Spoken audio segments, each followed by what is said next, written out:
Magandang umaga po sa bawat isa. Isa pong kagalakan na makapagsalita sa inyong harapan sa umagang ito. Hallelujah. Napakaganda ng halos ako kanina inamangha. Napaka-espesyal nga talaga ng araw na ito. Oo. Pero bago ako maghayag ng salita ng Panginoon, makikita mo yung magagandang sayaw sa ating harapan. At marinig natin yung magandang tinig. Di ba? Kung sa mga malaanghel na tinig. Naiba ang tinig mo, Pastor Abit, sa umagang ito. Kaya doon ako napapaluha. Dagdagan pa ng sinabi ni Pastor Dick, yung pag-alaala sa ating mga tatay. Naalaala ko ang tatay ko, yung kabuti ng tatay ko. Nung tinawag sa akin yung kapatid ko, ang tatay natin, sabi niya, serious na. Apay, nagmamadali na ako umuwi ng Iloilo. Pero alam niyo, pagdating ko ng Iloilo, biglang tumayo ang tatay ko. Nung malaman niyang darating ako, lumakas ang tatay ko. Pero, nang umuwi ako naman ng Maynila, 1 buwan lang ay tinagal ng buhay niya. Kaya, ganun ang impact ng isang anak sa ama. Ganun tayo kamahal ng ating ama. Kaya sa mga tatay, Happy Father's Day. Pero ang mensahe ko ngayon ay hindi pang Father's Day. Kaya huli ko lang na alaala, Father's Day. Pero binigyan naman ako ng consolation ng Panginoon na hindi naman siguro maganda ang tatay ang magpupuri sa tatay. Di po ba? Dapat sa mga nanay Ay, para tayo na gana. Kaya siguro, itinaon din ng Panginoon ang araw na ito dahil mayroon siyang isang layunin. At ang mensahe na ito ay para din sa mga tatay. Para sa ating pamilya, sa ating mga mahal sa buhay. Praise God. Hallelujah. Okay, sa mga oras, sa mga panahon ito, kaya sa ating karanasan sa ngayon, tayo ay sa panahon ng pandemic. Sa kabila ng kaguluhan, tayo ay busy pa rin. Kahit sa panahon ng pandemic, sino ba sa inyo hindi busy? Lahat tayo ay busy. Pero kung minsan, nung pangunang panahon ko, nagbabago yung direction ko. Nagbabago sa intro pa lang. Nung una, kagaya ng aking sinabi, nung una kong magsalita, panahon, early pandemic pa lang yon, earlier, na kung minsan, yung ganitong sitwasyon ay dapat pa rin tayong magpapasalamat. Sa pandemic na ito, marami tayong dapat ipapasalamat sa Panginoon. Bakit? Ito dapat ang panahon na lalo nating makilala at mararanasan ang kapangyarihan ng Panginoon. Huwag tayong gumaya, tayong mga anak ng Diyos. Huwag tayong gumaya sa mga ginagawa ng sanlibutan. Tabagkos, ang panahon na ito ay gamitin natin upang lalo nating makilala ang ating Diyos. Sa pandemic na ito, dito din natin nararanasan yung iba't ibang kaparaanan ng Diyos. Biro mo sa unang pagkakataon, nakakapanood tayo, nakakasali tayo ng convention sa Amerika, ng mga pastors ng Zion, di ba? Marami tayong gawain. Biro mo, yung children's ministry natin, nakakarating na ng ibang bansa. Samantala dati, dito lang sa atin, mayroon tayong kanyang-kanyang activity. Kaya, to enjoy, itong pandemic to ay nasa atin na. Kung gusto maging masaya, nasa atin. Sa atin pagpili yan. Okay? Pero para sa akin, napakabuti ng pandemic na ito dahil marami. Kaya nga sabi nga nila sa sanlibutan, ito ay panahon para sa pamilya. Di ba? Nagkaroon ng family bonding. Tama naman yun. Tayo ganun din. Mga Kristiyano dapat. Na-develop din yun. Pero ang higit sa lahat, magkaroon tayo ng bonding sa Panginoon. Yan ang ating ngayon. Dahil sa kaguluhan ng mundo, ibalik ko na ngayon dito sa aking topic, maging ang Kristiyano ay apektado. Maraming ginagawa sa ating, marami tayong ginagawa. Kaya kung minsan, sa ganitong panahon, dapat yun minsan, saliksikin din natin ba talaga, ano ba ang layunin natin? Ano ba ang purpose? Ano ba ang mahalaga sa atin? Kung kayo tatanungin, ano ang mahalaga sa atin sa kasalukuyan? Pero bago ang lahat, bago ako rumatsada, manalangin muna tayo. Nadadala na ako ng aking ano. Okay? Let's pray, Panginoon, sa oras na ito kami po'y lumalapit sa iyo nang mayroong pagpapasalamat at pagpupuri sa iyong kabutihan, sa iyong mga anak. Lord, ang iyong biyaya ay sapat sa bawat isa sa amin na sa kabila ng aming nararanasan, sa kabila ng mga pangyayari na ito sa sanlibutan, Lord, mayroon kaming kapayapaan. Kagaya ng aming inawit kanina, dahil nandyan ka na nag-iingat at nagmamalasakit sa amin. Hindi niyo po kami pinabayaan, Lord.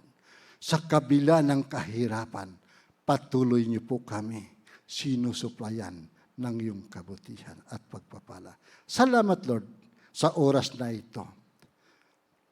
Samahan mo ang iyong lingkod sa pagpapahayag ng salita mo. Nawa, Lord, ikaw ang makita sa harapan. Itago niyo po ako sa iyong luparan at pagpalain mo ang iyong salita upang ang salitang ito ay magdala ng pagbabago sa aming buhay at lalo ka naming mapaglilingkuran, O Diyos ng gusto. Salamat po, O Diyos. Samahan niyo po ako sa pangalan ni Jesus. Amen at amen. Praise God. Kagaya sa sinasabi ko, since na nadala tayo sa aktibidad ng sanlibutan na ito, di ba dapat kailangan ng bawat Kristiyano saliksikin yung sarili niya? Alamin natin, ano ba ang pinakamaganda o pinakamataas na layunin ng Diyos sa buhay natin? Makisabay ba tayo sa kilos ng sanlibutan? O kaya, dito sa aklat na ito, makikita natin sa aklat ng Philippians chapter 3, makikita natin dito kung ano ang sinasabi ni Pablo. Tingnan natin sa mula sa verse 7 hanggang katapusan. Mahaba ito. Verse 7 hanggang 21. Pero wag na nating basahin ng biglaan. Unti-unti ko na lang sa inyo para ganun din, basahin ko rin ulit mamaya eh. Di ba? Kaya, nung uma-attend ako ng mga mga seminar sa mga pastor, sabi nga nilang ng isang pastor na nagsasabi, kung wala kang sasabihin sa preaching mo, basahin mo lahat ng mga verses. Pampahaba din yon. Pero kung marami kang sasabihin, bretso ka sa mensahe mo. Di ba? Yan ang advantage lang kung minsan marami kang nakasalamuhang manggagawa eh.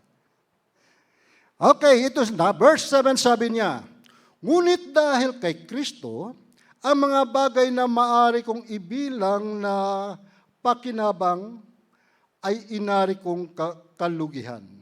Oo, inari kong kalugihan ang lahat ng bagay bilang kapalit ng lalong mahalaga.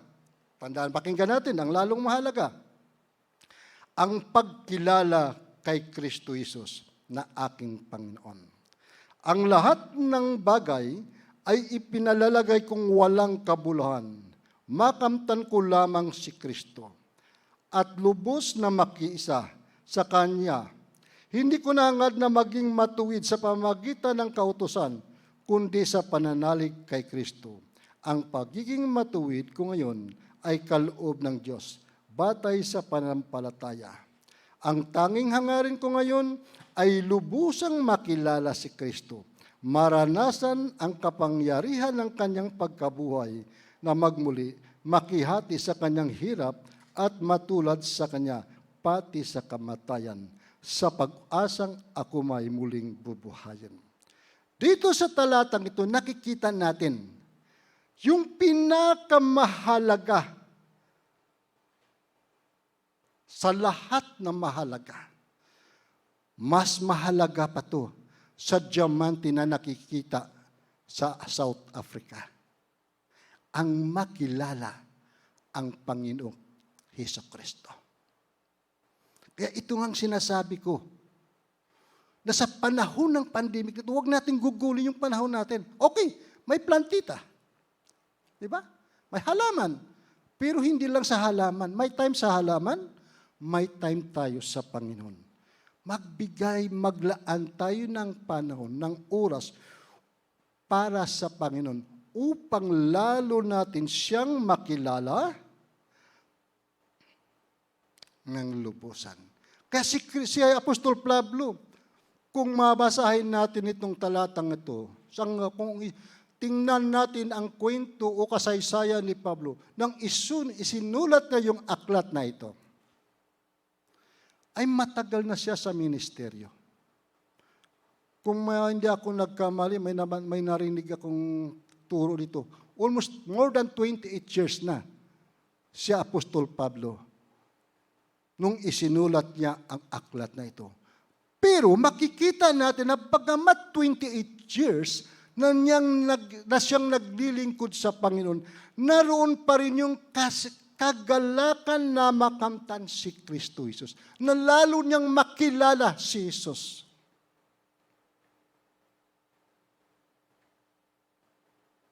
So ngayon sa atin, ano ang mahalagang bagay? Mahalaga sa buhay natin. Trabaho? Marami, di ba? Katagumpayan? Magandang bahay o sasakyan? Pero sabi ni Apostol Pablo, higit sa lahat ang makilala si Hesukristo. Kapag alam natin ang pinakamahalagang layunin natin sa buhay, dapat yung ating puso at ating ginagawa ay nakapokus doon. Di ba? Dapat doon nakapokus yung ating kaisipan. Kaya si Apostol Pablo, alam ni Apostol Pablo na mahirap gawin ito. Pero nagbigay din siya ng mga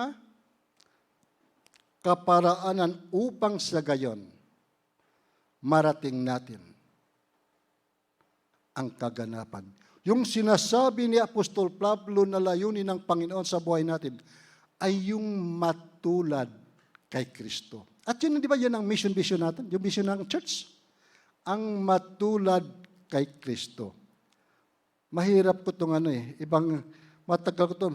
Pag tinignan ko yung iba-ibang scripture, ay iba-ibang nila. Ang matulad kay Christ likeness. Kaya mahirap din Tagalogin. Christ likeness. Nung nilikha tayo ng Panginoon, sabi niya sa Genesis 1:26, nilikha niya tayo ayon sa kanyang wangis. At yun ang layunin, maging kawangis natin ng Panginoon.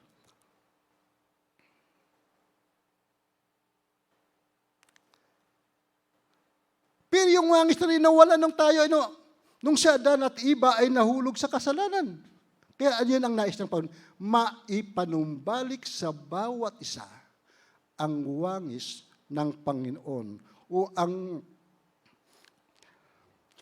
ang Christ likeness.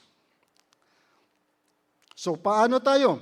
Paanong gagawin natin para maging kawangis tayo ng Panginoon? Marating natin 'to.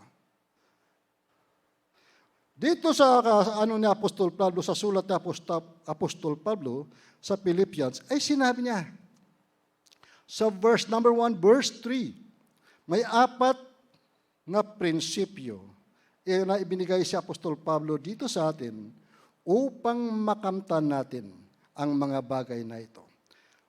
Dito sa verse 12 to 13, sinabi na Apostol Pablo, 12 to 13, hindi sa nakamtan ko na ang mga bagay na ito.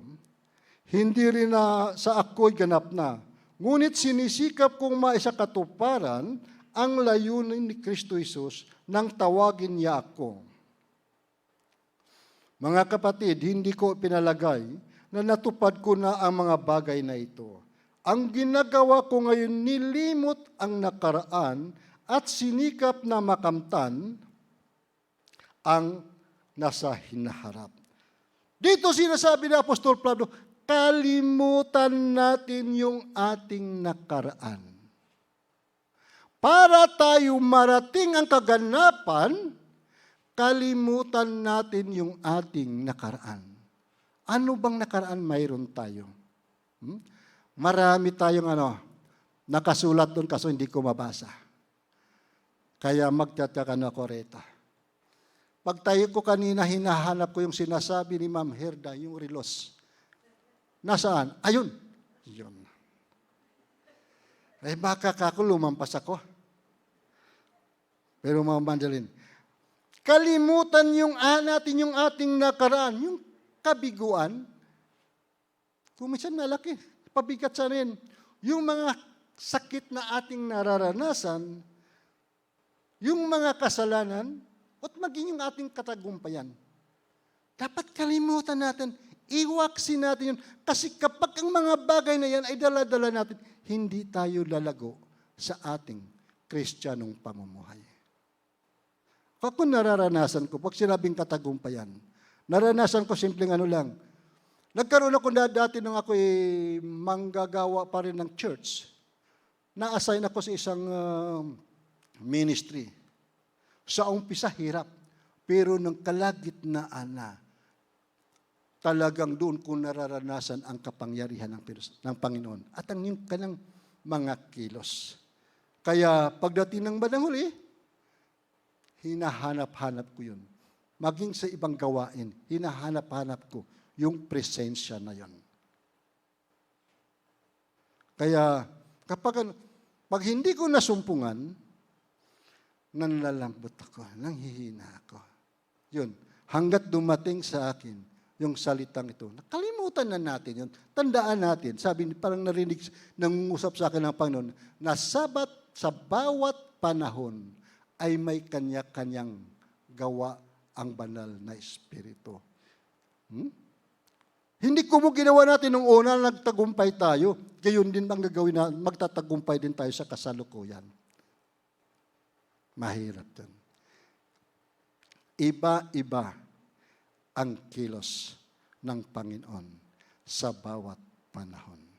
Kaya kalimutan natin anumang katagumpayan, anumang hirap, anumang kasalanan. Kadalasan kasalanan ang umihinder sa atin, ang pumipigil sa atin para lumago, para maglingkod sa Panginoon. Pero sabi, sa biyaya ng Panginoon, dapat tayo magpatuloy upang lumago spiritually.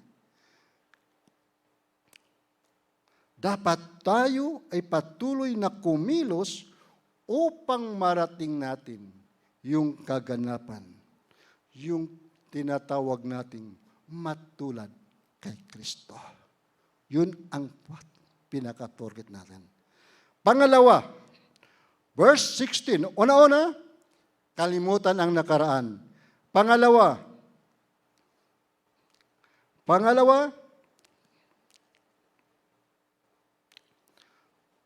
harapin ang nakalaan o ang hinaharap.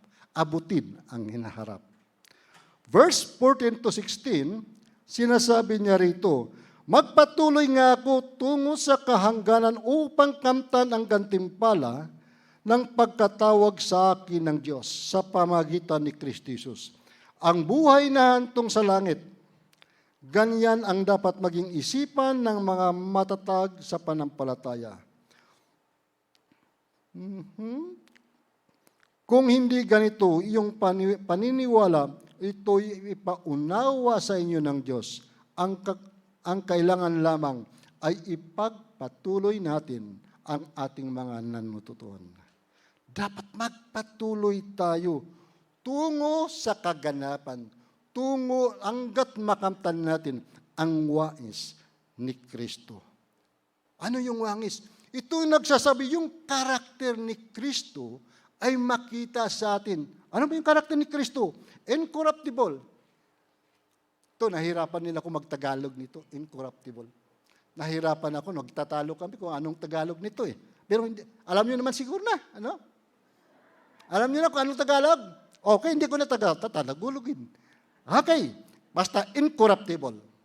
Matuwid. Dapat mamuhay tayo ng mayroong kasakatuwiran at mayroong dalisay na puso.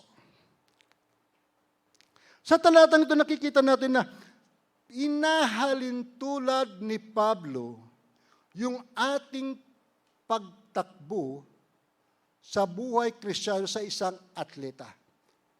Yung isang atleta, kapag mayroon siyang minimithi, di ba? Nagpapatuloy siya. Mayroon siyang dinidisiplina niya ang kanyang sarili, mayroong pagtitiis, at nagpapatuloy. Ganyan, ang sabi ito, ganyan din sana yung ating maging kaisipan. Para makamtan natin ang layunin ng Diyos, dapat tayo mag-practice na rin. Ha? Mag-practice na rin, kumilos na rin tayo. Huwag nating hintayin na maging ganap pa tayo para magamit ng Panginoon. Ito ang sikreto. Kaya ako medyo lumago na rin sa Panginoon. Magpagamit tayo. Huwag na natin maging gamat, ha? Huwag natin hintayin na maging ganap tayo kasi yan ay baka maging huli na. Hindi na tayo kagamit-gamit. Dapat ngayon pa lang ay magpagamit na tayo upang sa gayon mabilis ang paglago natin. Tanda nyo? Kapag nagpapagamit ka sa Panginoon, mabilis ang pagbabago. Pero kung hindi,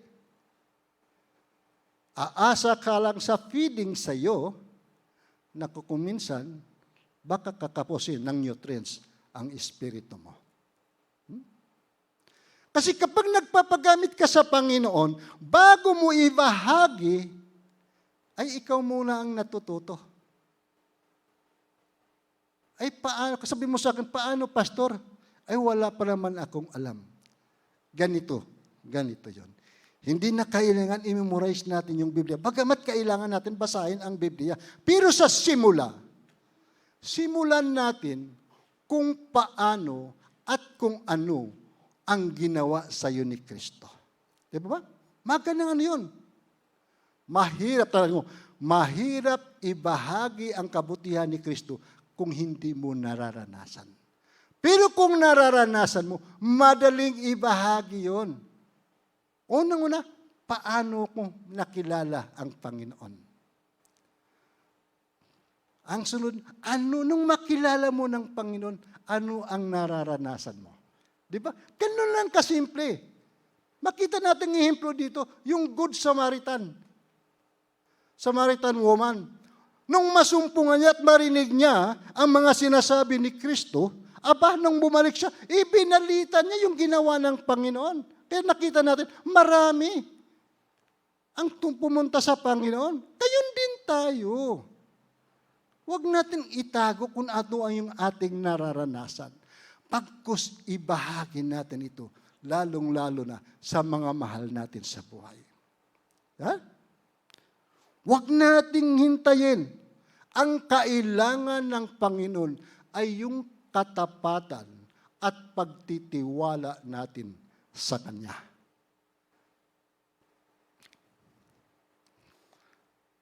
Katapatan lang. Kapag tapat tayo sa Panginoon, kagamit-gamit tayo sa ubasan ng Panginoon.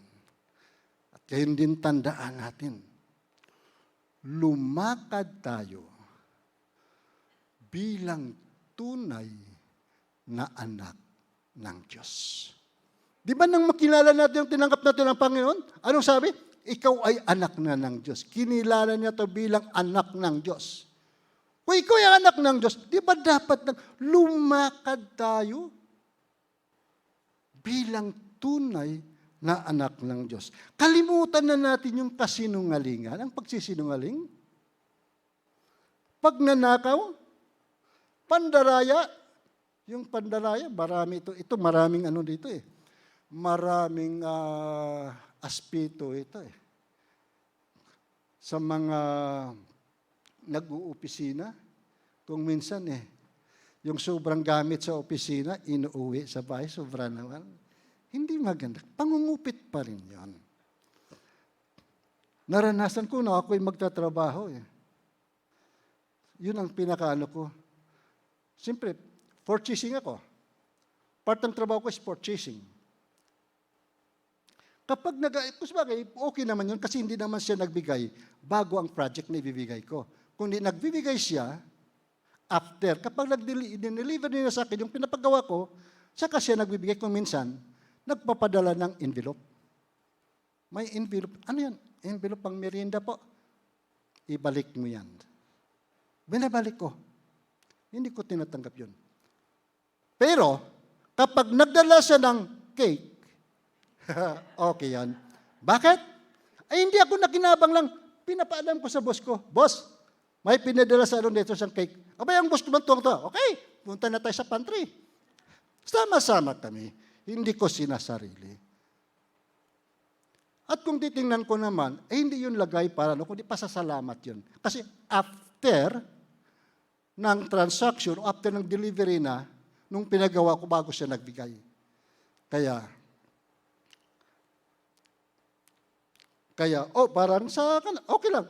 Kasi kasama ng boss ko, with approval ng boss ko. Di ba? Kaya dapat tayo, kalimutan na natin yung hindi magandang gawain.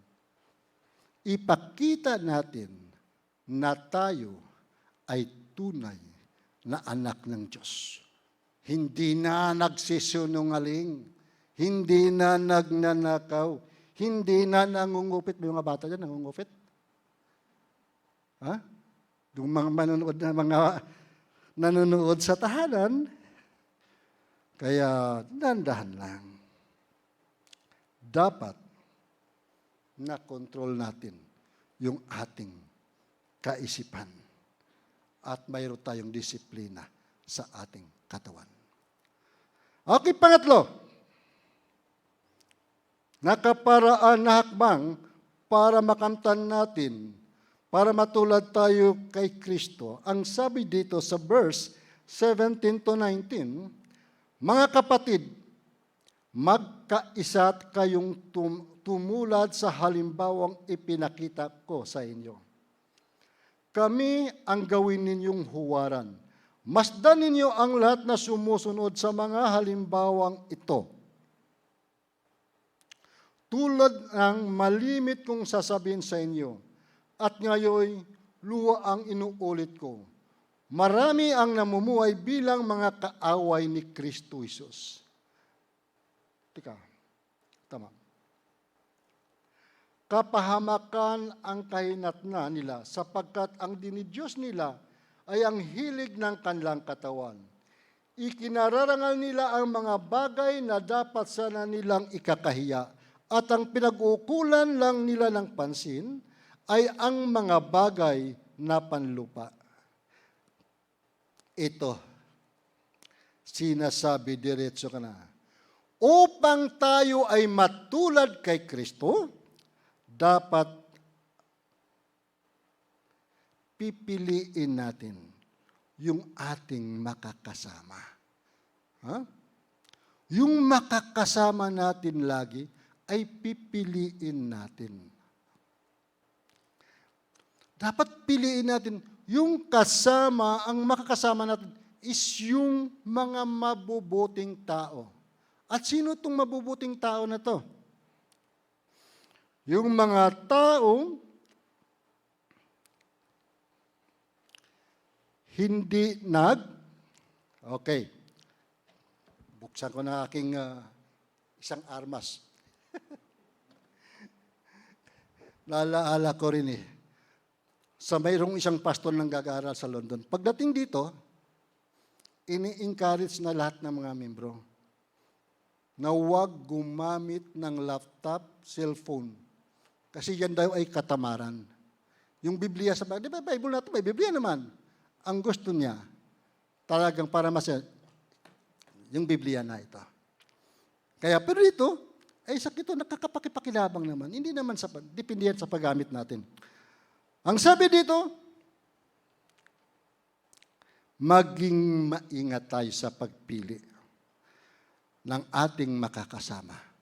Kaya sabi ni Apostol Pablo, inahalin tulad niya ang kanyang sarili. Sino ba sa Apostol Pablo?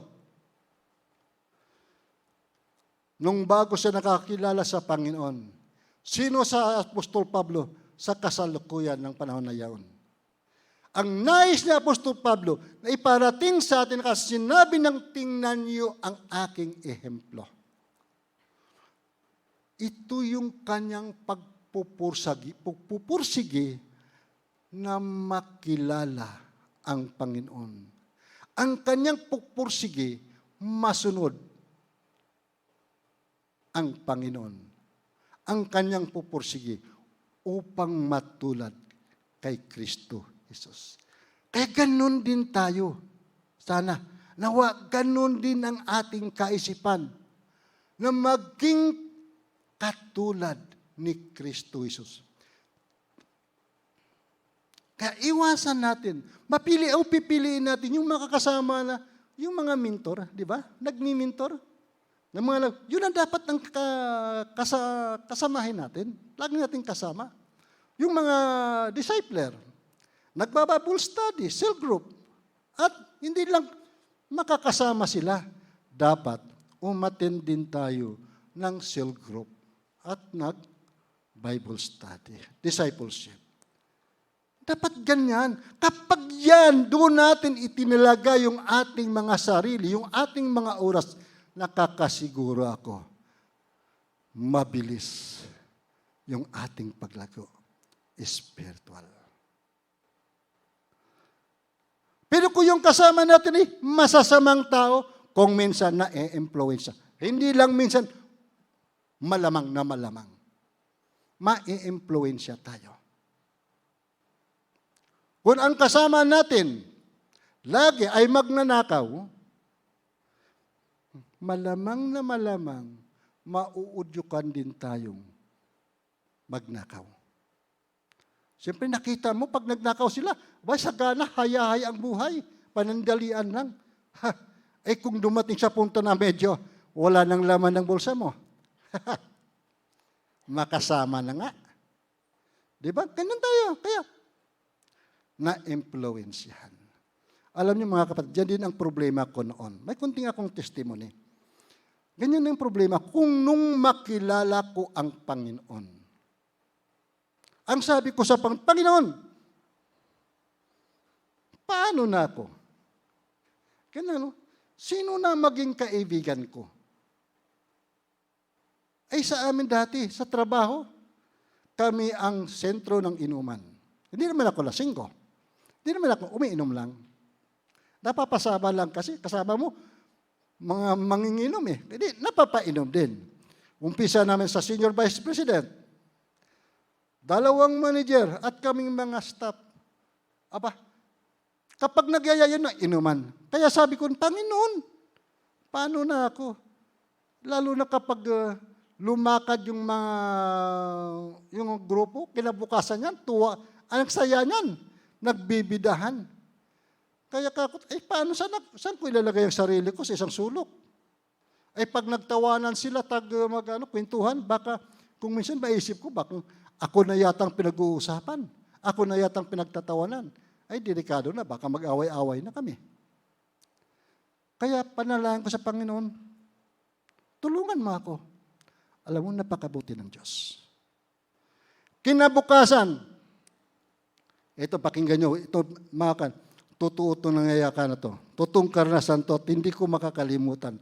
Pero huli ko lang na-appreciate yung ginawa ng Panginoon. Huli ko lang nakita, ganun ako kamahal ng Panginoon. Kinabukasan, may nag-approach sa akin, Mark, may bakante dito sa kabilang departamento.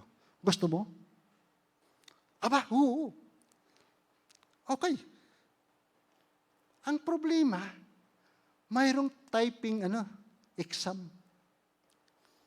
Ay, hindi ako marunong mag-type. Ganito lang, alam kong type eh. Ganito, dalawang dali kamay, pero tag-isang daliri. Nang piniresenta ako sa kabilang departamento, sa HR. Kasi yung HR, the building maintenance, building administration at property management, iisang cubicle sila. Pasok ako doon, takatong-tuwa yung tatlong girls namin doon. Tatlo silang kasama eh. Totoo, Mark, dilipat ka dito? Oo.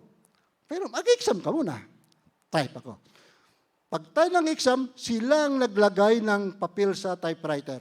Hindi ko alam. Unang exam ko, unang subo ko, 14 words per minute. Kaya mo yan, Mark, sabi ng tatlo. Kaya mo yan, ulitin natin. Sige, gano'n. Pangalawa, 24 words per minute. Ay yung pangatlo, halos na-memorize ko na yung word na itatype ko. Sandali lang. 46 seconds, nakuha ko na yung 25 words. Mark, tama na. Okay na yan. Pero mo, kabuti ng Panginoon. Di ba?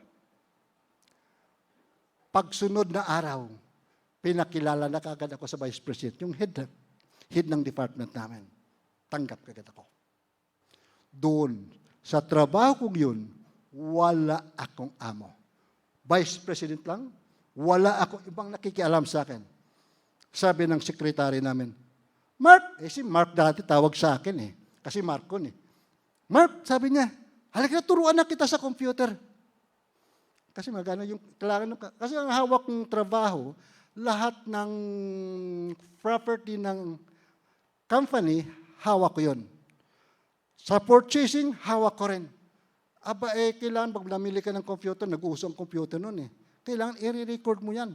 Computer yan. Hindi ko marunong mag-computer. Inaapura ako mag-practice. Sige. Isulat mo lang lahat dyan kung ano ang command. Lahat ng command, isulat mo, ibigay mo sa akin. Yun lang, ginawa niya. Lahat ng command lang sa computer, sinulat niya. Binuksan ko yung computer. Sa biyaya ng Panginoon. May nakuha naman ako. Nalaman ko naman. Kaya pinagmamalaki din ako ng boss ko eh. Alam mo si Mark, marunong mag-computer dyan, sabi niya. Pero yan ang rason. Isa sa mga rason kung bakit ako nag-resign sa trabaho. Kaya, ganun kabuti ang Panginoon. Wala akong dapat pakikisamahan. Inalis nila ako doon sa grupo ng sa grupo ng mga manginginom. Dinala ako ng Panginoon sa lugar na kung saan mayroon akong kalayaan. Pangatlo, lubos-lubusin ko lang. Alam ko, para mapupulutan ito ng mga tatay. Pangalawang problema ko, Lord, hindi maganda sa anak mo na umiinom at naninigarilyo. Isang pack dati ng sigarilyo, isang araw konsumo ko eh. Hindi maganda tingnan ka ko, Lord. Nangangaral ako ng salita ng Panginoon tapos pakita ng mga membro. Naninigarilyo ako't umiinom. Ganun lang kasimple ang sinabi ko sa Panginoon. After a week, sinubukan ko uminom ng beer. Beer na yan ha. Hindi na pumapasok sa sikmura ko. 2 lagok lang, nagsusuka na ako. Gulat ako ngayon. Subukan ko nga manigarilyo. kung inalis nga ng Panginoon. Sinubukan ko magsindi ng sigarilyo. 2 hit-hit ko pa lang, nagsusuka na ako. At hindi pa, yung amoy ng sigarilyo sa kamay ko, nahihilo na ako. Kakabuti ng Panginoon, ano? Instant, tinugon ng Panginoon ang lahat kong kahilingan. Dahil tinawag niya ako. Dahil gusto niyang baguhin ako. Kaya, kung minsan baka, ilang New Year, your resolution ginawa ko noon, matanggal ang sigarilyo. Mahaba. Pero mo nag-umpisa ako sa Marlboro, bumalik sa Philip, nagpunta sa Marlboro. Mahabang panahon. Pero sa isang panalangin, kumilos ang Diyos, inalis ng Diyos. Kaya pagdating natin ng Bulacan, ng Bataan, excursion, sarap ng pulutan, planggana. Kapag nag-company outing ang company namin, talagang sagana. Halos kalahati ng budget sa inuman, sa pulutan. Babae, lalaki kasi manginginom eh. Bagamat maliit lang kami, maliit na kumpanya, siguro 60 employee lang. Lahat-lahat na yon. Pero nasa top 100 corporation man kami. Pasok kami sa top 100 corporation. Nung excursion, sinumukan ko uminom. Kasi matutokso ka sa dami ng beer. Sa dami ng pulutan. Iba't iba, sugpo, manok na inihaw pa. Marami. Hindi napapasok sa sikmura ko. Nawala na. Kaya salamat ako. Salamat sa Panginoon. Kaya sa mga tatay dyan na nakikinig, kaya huwag kayong matakot. Huwag kayong matakot. Sa kaibigan, pinalitan ng Diyos ang kaibigan ko ng mga mabubuting tao. Mga taong nakakatulong sa akin upang makapamuhay ako ayon sa gusto ng Diyos. Diba? 8:42, 15 minutes pa. Iyan. Ganyan ang ng Panginoon. Ganyan kabuti ang ating Pang-Diyos. At pang-apat, kalimutan, sabi, number 1, kalimutan yung nakaraan, harapin ang hinaharap, at ang pangatlo, sabi mamili tayo ng ating makakasama, ng ating kaibigan, at ang pang-apat ay ito. Ang pang-apat ay yung natin, yung ating, tandaan natin, tayo ay mamamayan ng langit. Citizen tayo ng kalangitan. Na bagamat dito pa tayo sa lupa, ang tunay na bayan natin ay nasa langit. Tandaan natin ito. Tayo ay mamamayan ng langit. At kung tayo ay mamamayan ng langit dito pa lang sa lupa, mag-practice na tayo ng buhay makalangit. Di po ba? Mag-practice na tayo ng buhay makalangit. Huwag na tayong makiayon sa gawa ng mundo.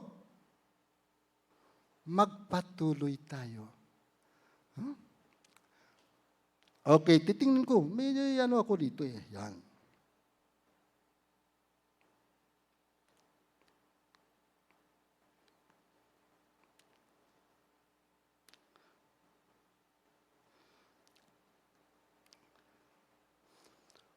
Dapat ang ating isip ay nakatuon na sa langit. Di pa ba? Di ba kung ano ating ginagawa, kung ano ang ating iniisip, yun din ang ating mga ginagawa. Kung ang ating isip ay nakatuon sa langit, yung ating mga ginagawa ay puro makalangit din.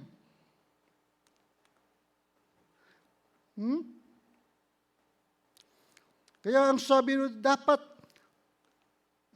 nakasintro. Ang isip natin ay nakasintro sa mga makalangit na buhay. Alam ba natin kung ano mga makalangit na buhay? Dapat tayo ay namumuhay ng mayroong kabanalan. Godly character. Dapat ma-practice na natin.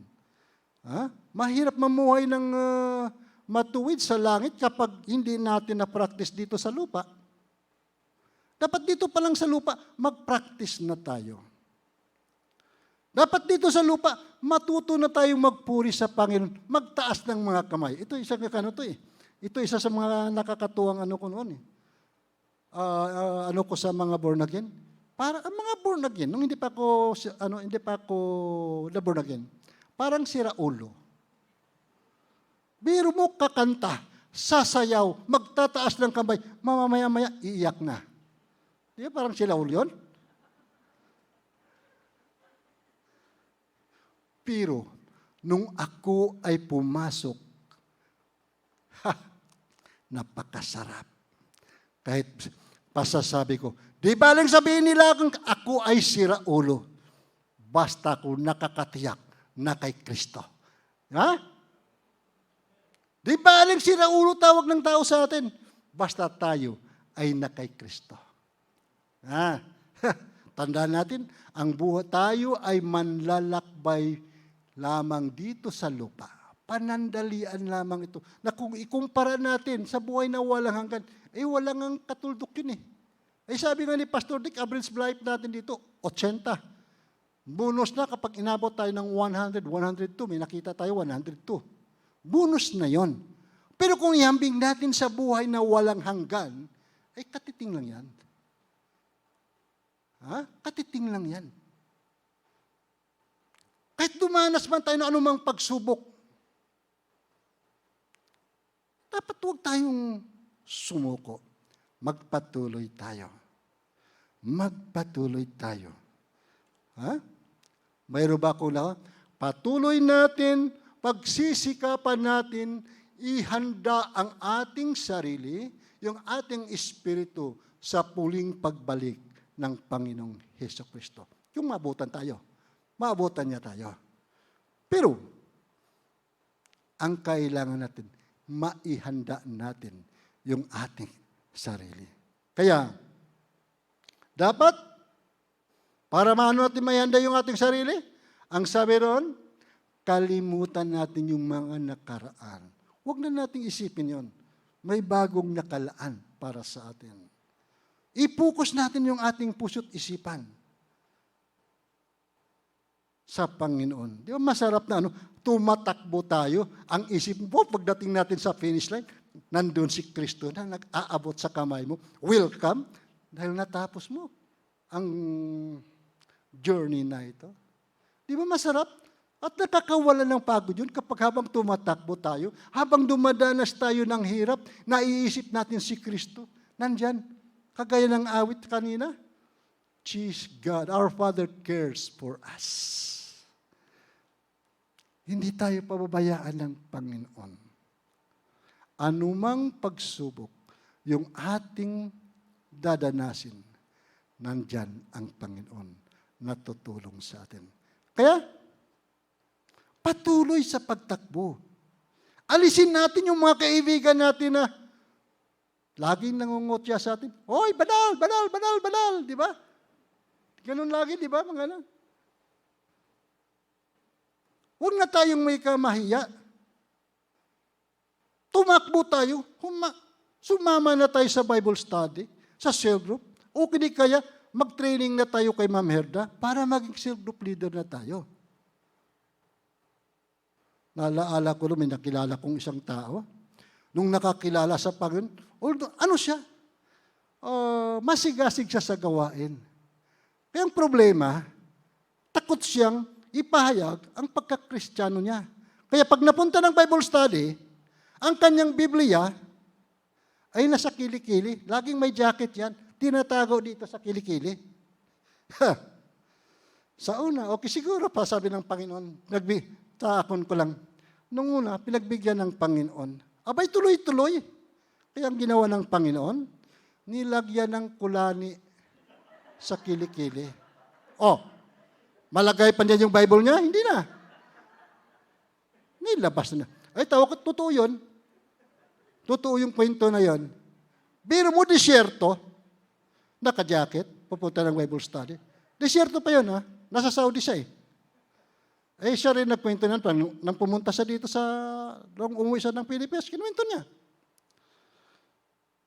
Kaya wag natin ikakahiya. Wag natin ikakahiya magbitbit ng Bible. Wag natin kuminsan kasi, kaya nga ito lang dinadala natin eh. Gagawin kuminsan eh. Dahil nahihiya tayo. Nahihiya tayo magdala ng Bible. Okay naman. Ito lang. Pero wag natin yung alisan ng iba pang kaisipan. Na, itong dala natin kasi nahihiya tayo magdala ng Bible. Natakot tayo. Tandaan na, walang masama sa cellphone. Basta nagagamitin natin bilang Biblia. Ang motibo natin, yung puso natin, ang problema. Kaya, magpatuloy tayo. Tandaan natin, ang layunin ng Diyos sa buhay natin ay maging katulad niya. Yun ang pinakamataas. Hindi yung maligtas ka, hindi yung mapunta ka lang sa langit, kundi yung pinakamataas ay maging katulad kanya. Maging kawangis kanya. Maging, ano pa? Marami yun eh. Sa nabasa ko, sa Colossians, mayroon din. Sa unang Pedro, mayroon din. May mga ganun. Kasikapin natin. Pagsisikapan natin. Huwag tayong mahihiya. Ibahagi ang salita ng Panginoon. Huwag tayong sabihin na, ay, kulang kunti pa lang nalalaman ko. O, yung kunti na yun ang gamitin mo. Yung kunti na yung gamitin mo, lalaki din yan kapag ginamit mo yung kunti. Ang importante ay yung katapatan mo at yung pagtitiwala mo sa Diyos. Kailangan natin lumago. Spiritual. Sa ganitong panahon, dapat o kailangan natin lumago. Huwag natin sayangin ang panahon. Kagaya ng sinasabi ni Pastor Dick kanina, revival ay dumarating na. Ay may revival nga. Kung yung anak ng Diyos sa loob ng iglesia ay hindi naman lumalago, ay sino mga mangangalaga doon sa mga taong tinawag ng Panginoon? Di po ba? Sayang. Kung walang mangangalaga, ay hindi rin magpapatuloy yun. Ma-abort. Walang magdidilig, mamamatay. Di ba mga plantitos dyan? Kung walang magdidilig sa halaman, mamamatay ang halaman. Kung hindi sa tabang oras ang dilig natin ng halaman, aba ay mahirap hindi tataba ang halaman. Kaya dapat sa tamang panahon, sa tamang oras, diligan din natin ating halaman. Gayon din sa espiritu, sa spiritual na buhay ng mga Kristiyano. Kung yung mga bagong nakakilala sa Panginoon na ito ay walang mangangalaga, walang magpapakain ng salita ng Panginoon sa kanila, aba baka 1 buwan, 3 buwan lang ang haba nito, baka babalik din yun. Kung palaging gutom, malalanta, mamamatay. Pero kung ang Kristiyano o ang anak ng Diyos sa loob ng iglesia ay masigasig, lumago, at nagpapagamit sa Diyos, mayroong mangangalaga sa mga kaluluwa na dinadala ng Panginoon sa loob ng iglesia. Kaya magpagamit na tayo. Magpatuloy tayo, magpakalakas tayo, at magpagamit tayo sa Panginoon. Sikapin natin na maging katulad ni Kristo.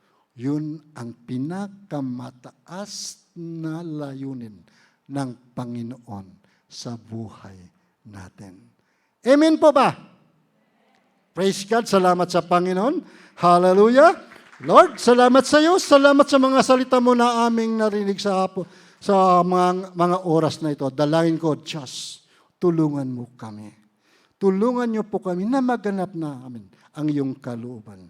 Nawa, Lord, ibuhos mo sa amin ang iyong masaganang biyaya upang sa gayon, Lord, magawa namin ang kalooban mo at lalo ka naming makilala. Salamat po, Diyos. Pagpalain mo ang iyong mga salita sa pangalan ni Jesus. Amen. Praise God.